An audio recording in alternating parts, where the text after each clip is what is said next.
साहित्य संगीत संसद में बहुत बहुत स्वागत है आपका। जैसा कि हम सब जानते हैं, विजयादशमी का त्योहार समाप्त हुआ है। दुर्गा पूजा के बाद तैयारी शुरू हो जाती है एक लोक आस्था के महापर्व, शौर्य उपासना के पर्व छठ मैया की। पवित्र मां कार्तिक दस्तक दे रहा है और हम तैयारी शुरू कर चुके हैं लोक आस्था के महापर्व छठ की। और इस कड़ी में साहित्य संगीत संसद में एक खास श्रृंखला हम जोड़ रहे हैं और वो श्रृंखला है छठ गीत की। हमारे बीच में है किरण, बहुत बहुत स्वागत है आपका। किरण, जैसा कि हम सब जानते होंगे कि बिहार वासियों के लिए यूं तो भारत के हिंदी भाषी क्षेत्र में यह पर्व मनाया जाता है, लेकिन इस पर्व की उत्पत्ति से लेकर के इसके विकास तक की अगर बात की जाएगी तो बिहार की जमीन ही से इसका की उत्पत्ति हुई और इसका विकास भी हुआ। यूं अब यह धीरे धीरे संपूर्ण विश्व में मनाया जाने लगा है। हम इसकी चर्चा विशेष रूप से करते रहेंगे, लेकिन इससे पहले कि हम अपनी चर्चा को आगे बढ़ाएं, हम चाहते हैं कि अपने गीत के माध्यम से, यानी आपके स्वर से, आपके गीत के माध्यम से हम लोक आस्था के इस महापर्व को आमंत्रण देते हैं। छठ मैया को आमंत्रण देते हैं। साहित्य संगीत संसद में भी उनकी उपस्थिति हो, सर्वत्र उपस्थित रहने वाली हमारे इस संसद को भी आशीर्वाद प्रदान करें। जी। केकरा से नेवता लिखाई, केकरा से भेजाई बहो ललना, ए ललना केकरा के नेवता भेजाई बहंगना बोलाई बहो, ए ललना केकरा के नेवता पे ठाई बहंगना बोलाई बहो। बभनु से नेवता लिखाई, हजनु से भेजाई बहो ललना, ए ललना छठी माई के नेवता पे ठाई बहंगना बोलाई बहो, ए ललना छठी माई के नेवता पे ठाई बहंगना बोलाई बहो।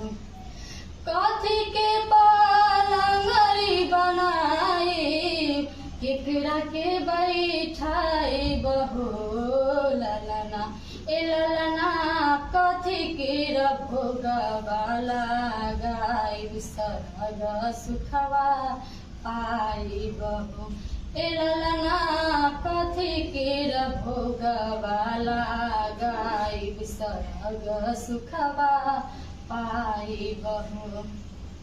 सोने के पलंगरी बनाई, माई के बैठाई बहो ललना, ए ललना ठेकुआ के भोगवाला गाई सरग सुखवा पाई बहो, ए ललना ठेकुआ के भोगवाला गाई सरग सुखवा पाई बहो। बहुत बहुत ये आमंत्रण आप मूल रूप से दे रही थी छठ मैया को। छठ मैया जब अपने आंगन में आ जाती हैं तो लोग सब अपने अपने तरीके से उनकी उपासना करते हैं, उनकी आराधना करते हैं।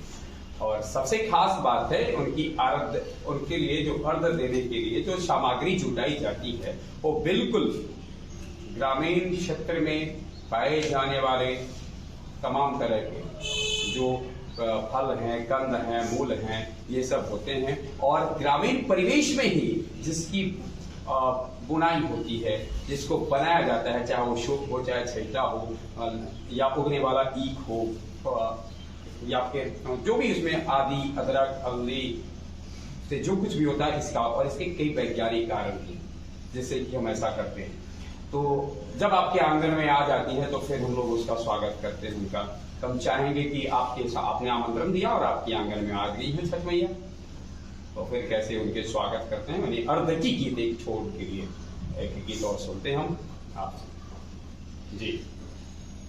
किलवा के पात पर उगेलन सूरज मल झाके झुके। किलवा के पात पर उगेलन सूरज देव झाके झुके। हे करेलु छठ बरतिया से झाके झुके। हे करेलु छठ बरतिया से झाके झुके। किलवा के पात पर उगेलन सूरज मल झाके झुके। किलवा के पात पर उगेलन सूरज मल झाके झुके। हे करेलु छठ बरतिया से झाके झुके। हे करेलु छठ बरतिया से झाके झुके। हम तो से पूछी बरतिया ए बरतिया से केकरा लागी। हम तो से पूछी बरतिया ए बरतिया से केकरा लागी। हे करेलु छठ बरतिया से केकरा लागी। हे करेलु छठ बरतिया से केकरा लागी। हमरो जे बेटावा का बने ऐसन बेटावा से हुनके लागी। हमरो जे बेटावा का बने ऐसन बेटावा से हुनके लागी। हे करेलु छठ बरतिया से हुनके लागी।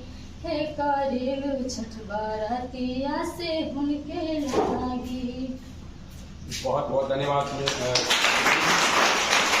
जैसा कि हम जानते होंगे कि ये जो छठ व्रत होता है विशेष रूप से ये निर्मल काया के लिए, यानी इस व्रत की जो मांग है मूल रूप से वो परमात्मा से, सूर्यदेव से, छठ मैया से हमारी एक आरजू होती है, विनम्र निवेदन होता है। हम प्रार्थना करते हैं कि हमें हमारा स्वास्थ्य ठीक रखें, हमारा शरीर ठीक हो, काया निर्मल हो, मानसिक और शारीरिक रूप से हम शुद्ध हो।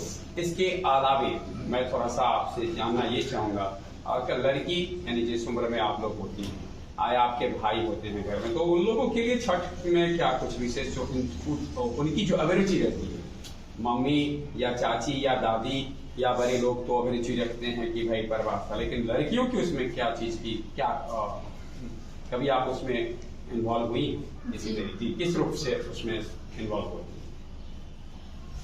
घर में कुछ बनाने या फिर एक उत्सुकता रहती होगी कि कुछ नए चीज, नए वस्त्र खरीदाना होता है, इसकी भी उत्सुकता रहती है। कभी नए वस्त्र की मांग आपने की है या फिर यूं मिल जाता है, मांगना पड़ता है? मिल भी जाता, मांगना ही पड़ता है। अच्छा, मांगना पड़ता है। कभी कभी जिद करती होंगी? हाँ। अच्छा, जिद करते हैं कि ऐसा हो, नहीं? चलिए, तो इससे जो है सो आपको पता चलता है इस प्रकार का एक जिद भी होता है, एक अच्छा एक उत्साह का माहौल रहता है परिवार में। छोटे बच्चों में भी उत्साह है, कारण भिन्न है। तो बड़े लोगों में उत्साह है क्या कि आस्था के कारण, पर के क्या कारण, और छोटे बच्चे इसलिए उत्साहित रहते हैं क्योंकि उनको कुछ नया परिधान मिलने वाला, नया वस्त्र मिलने वाला था। हम पूरी कहानी के साथ उपस्थित होंगे। जैसा कि हम जानते हैं कि साहित्य संगीत संसद का आयोजन शनिवार के शनिवार होता है। जैसे पहले कि हम अपने श्रोता से विदा लें, हम चाहेंगे कि एक गीत छठ मैया के लिए अर्ध गीत एक और। जोड़े जोड़े फलवा सूरज देव घाटवा पे तिवाई चढ़ावेल हो।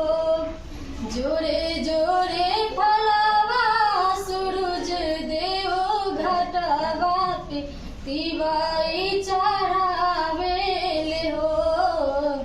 जल बीचे खड़ा होए दर्शन आसरा लगावेल हो। जल बीचे खड़ा होए दर्शन आसरा लगावेल हो।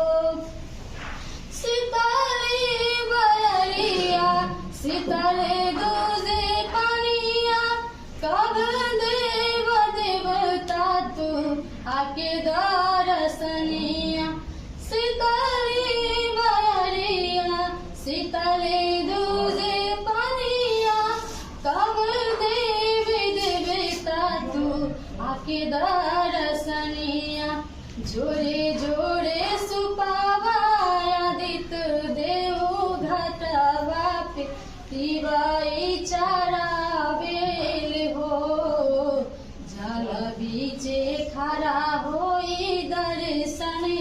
आसरा लगावेल हो जल बीचे खड़ा होई दर्शन ला आसरा लगावेल हो भूखली शरीरिया सजल शोभे मलावा पूर्वे लागल बरुए सबके ध्यान माँ भूखली शरीरिया सजल शोभे मलावा पूर्वे लागल बरुए सबके ध्यान माँ जोड़े जोड़े के लावा सूरज माल घटवाते तिवारी चढ़ावेल हो जल बीचे खड़ा होई दर्शन आसरा लगावेल हो